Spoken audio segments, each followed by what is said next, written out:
Hey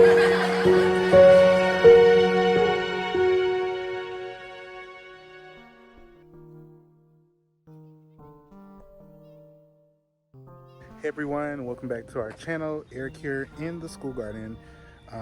Make sure to subscribe, like and comment, share, and don't forget to click the notification bell to be notified when we drop new videos, which is every single week. For those that have already been a part of the channel, thanks so much for being here.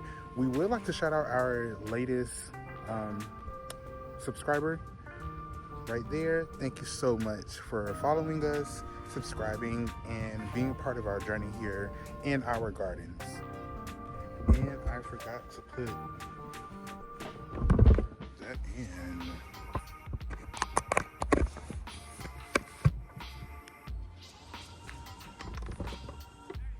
Okay, so as you see, all of the covers that we had on the plants, our fall crops, this past week, I've taken them off so the plants can breathe a bit, and so that they get some sunlight.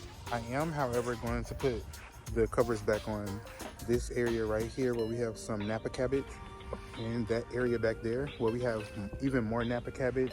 The Napa cabbage does not take well to the sunlight. Even though it's fall and it's cooler, the sun is still very bright and the leaves get very what's the word? Wilty. They get very wilty in the sunlight. So we're just gonna put them on in a few minutes.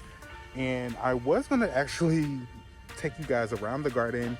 We were gonna plant some pak choi, some kale, some Russian kale, blue dwarf kale, and some collards. However, the water is off in the garden, so it won't be smart to plant anything right now with the water being off. I don't know why it's off, but we're gonna get it back on. In the meantime, we're gonna do day one. Today is day one, so we're just gonna go through the garden. I'm gonna show you what we're gonna do in day two, which will be tomorrow. And we're actually gonna do it. These are the hundreds of seedlings that I was talking about. Like, there are so many seedlings. I think some of these are not only kale, but also mustard greens. You know, cilantro mixed in, all the kale here. We have a bunch of onions, more dill. And these two trays are the trays that I was going to plant out initially, but since we don't have water right now, I'm not gonna do it.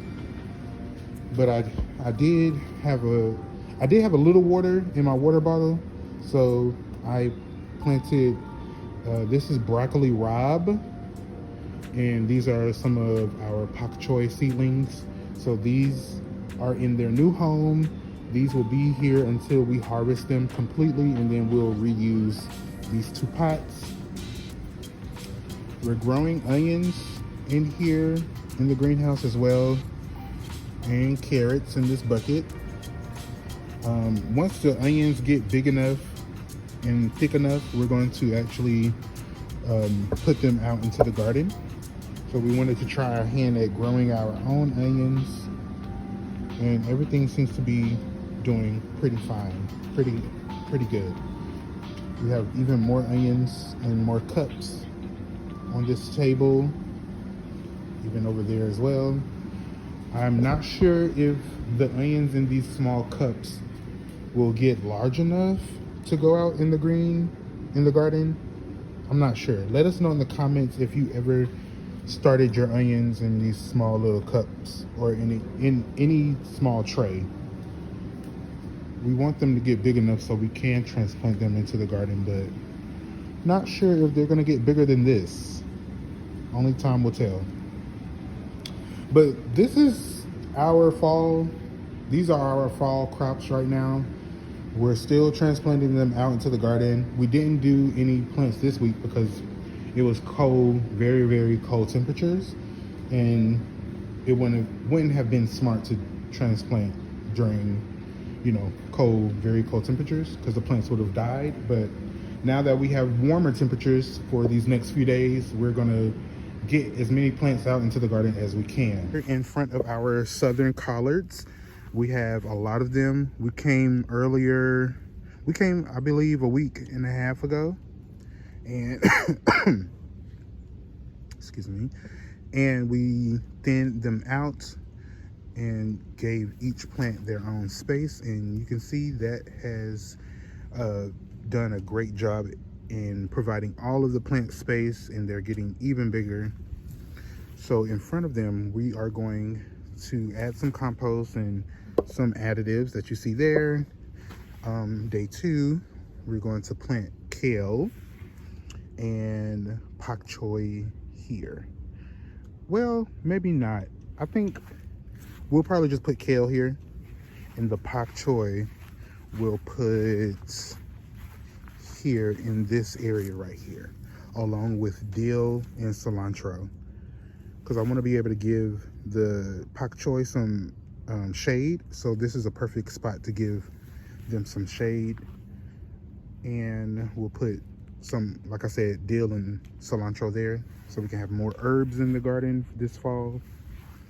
We still have our sweet marjoram and our cilantro there, and the dill was coming back, but that freeze that we had kind of killed it. And we're going to remove these beans. They were killed back before they could produce pods. These were our red beans. So we're just gonna, remove them all together. We'll leave the roots in the ground because, beans are nitrogen fixers, so that the little balls of nitrogen that are in the ground on the roots, once they break down, the nitrogen will be released. So we're gonna leave the roots in the ground. And I'm so shocked that we still have a squash back there growing, that we're just gonna let that squash do its thing. All the other squash that we had in this area did die back, but that one seems to be a trooper. So once we remove these beans, we're gonna plant more kale. We have at least 100 kale seedlings in the greenhouse. I think the students earlier this semester mistakenly poured too many seeds in their containers, and so many kale seeds grew. So we're just gonna continue and plant them out here, and they'll just provide us with more food to harvest. But we'll have more kale plants in the space of these beans here. We're also going to, I think I won't do it tomorrow, day 2, but we will do it this week with the students. They will be responsible for removing all of these flowers and saving seed from the flowers, like all the zinnias that are have died back. We're just going to harvest them, remove the plants entirely, and put plants in their place, so we can utilize every growing space that we have here in the garden. We're also going to be removing these okra plants here, and whatever plants that are in the garden, that are in the greenhouse here, we're going to just put them in their place there as well. We're also going to be planting radishes. Since radish plants grow very fast in a small amount of time, we're going to use every space that we can to plant radish seeds this week. In this raised bed here that the students created, we are going to remove the dead sweet potatoes that we're growing. I'm sure there's not any actual sweet potatoes underneath the soil, because they weren't in this bed for long. But we're gonna put carrots. We're gonna grow carrots in here, some beets, and I do want to try growing rutabagas. So we do have at least, I believe, 2 weeks before we get more frost. So we're gonna try our hand at growing some of those root crops in this raised bed here. All right, guys, it's day 2. I told you I would be back. We have our water in our containers there. So we are ready to officially plant more of our fall crops. Okay. I'm going to start here in this area, right in front of the college, like I previously mentioned. I've already removed the basil that was there. We're also going to plant next to these kale and collard plants right here in this area. And then we will plant in this raised bed some carrots. That's why I have our seed catalog there. So yeah, we are ready to plant.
Look at that.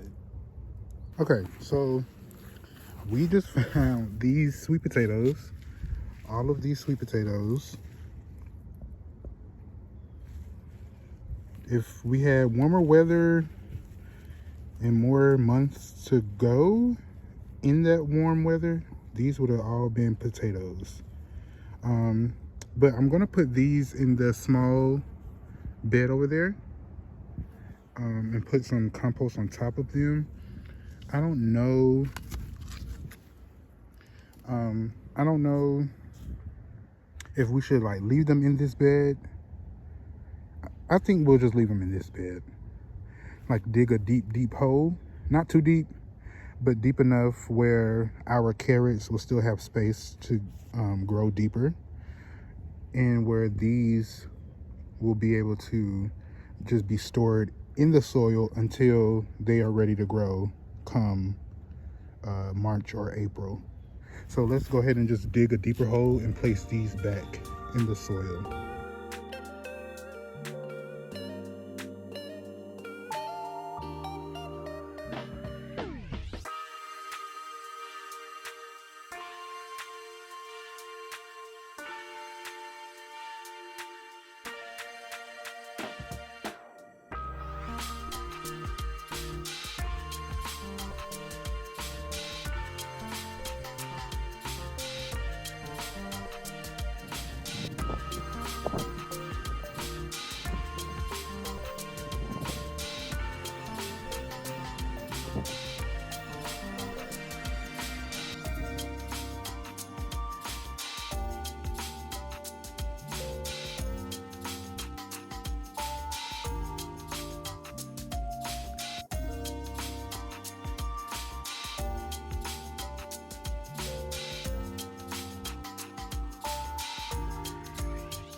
All right, you guys, we are officially done. We've planted our all of the plants out of those 2 trays that we had. We've also put down some straw to help protect the soil from the sun, so the soil won't dry out. Also to keep the soil moist for the plants that we just transplanted out here into the garden. And I'm gonna go give you guys a quick overview and show you everything now that is done right now. This is the area where we had our first tray, the black one there. We had the dill, so we have about 4 to 5 dill plants in the front here. I know you really can't see because the plants are so small, but trust, in the next week they will get bigger. We have some rocket salad in the back. Rocket salad is it's like lettuce, but it grows faster, and I do think it has like a bite to it. Not a spicy bite, but it does have a bite to it. And then we have some kale in the back there with some cilantro. Is that, no, that's not cilantro. Cilantro is, we have cilantro over here. I must have put it in the other area. But we have, I believe that's either kale or mustard greens back there, and more kale, Swiss chard, a pak choi plant here and here, more kale. We have a lot of kale, so that's everything right there. We didn't put anything right here because we have onions growing. I wanted to show you guys an example of one onion that has already, there you go. I don't know if you guys can see that, but the onion is starting to push out the green growth. So we're gonna leave this area for the onions. And the onions that we had were small little bulbs. So those will be growing throughout the winter. We put cabbages here. These cabbages were in the green little pots there, and they have been in that pot for a month. And hopefully they didn't become root bound, which means that if you have a plant like in a small pot and you keep it in there for way too long, it won't grow and it will become stagnant. And so I really hope that these grow big like our other cabbage plants, but only time will tell. We didn't cover that with straw because I didn't want to waste putting straw there, especially if the plants don't get bigger. So we'll see. Okay, over here we have, I'm not going to get close because there's a wasp there. I don't want to get stung, so we'll stay right here. In the back there we have dill and cilantro. Towards the front in this area we have pak choi, and then in front of the pak choi we have our broccoli rabe, and in front of the broccoli rabe we have some cabbage plants along with kale, and we watered that in, and all of those plants should do well in this spot. I wanted to put the pak choi here because they can get shadow. I wanted to put the pak choi here because they can get some shadow from the this whole situation here and not get too much sun. So hopefully all of that works out. Moving over here to the last raised bed. I did show you guys those sweet potatoes. I am so shocked that we got sweet potatoes that fast. We put those sweet potato plants, or the sweet potato slips, over here back in, I believe it was like the middle part of September. No, it was the end of August, the first week of September. And I really wish we would have been able to get the slips to a bigger and more mature stage earlier in the summer season, but you know, trial and error. And that really shows us that come January we will start our sweet potato slips in the greenhouse. That way when March and April arrives, we'll have mature slips that can go right into this bed and produce sweet potatoes by the first or second week of August. So we decided to just put the sweet potatoes that had already started to grow back deeper into this raised bed. We didn't put them too deep, but deep enough where when our carrots and beets and radishes grow, especially the carrots, when they grow and they grow deeper into the soil, they won't be the sweet potatoes won't cause any issues for them to grow. We have carrots in this row. In the middle row we did a mixture of beets and radishes, and then those two plants are cabbages, and then we did one miniature row of more carrots. So these should start sprouting in the next week or so. I don't think we are going to have cold weather next week, but I will keep an eye out on the weather. The coldest temperatures next week is like 40s. Those seeds should still germinate. and I'll just keep an eye on them for the students while the students are not here in the garden during their breaks and things like that. Um, but yeah, we have so many more plants to put out into the garden. We have so many more plants to remove from the garden, like the okra here and the flowers that are still in the bed, as well as all of the green beans that we have to harvest to save seed from. But we'll do that this week with the students, and once we remove the plants, we'll put more plants out into the garden. That's the video, guys.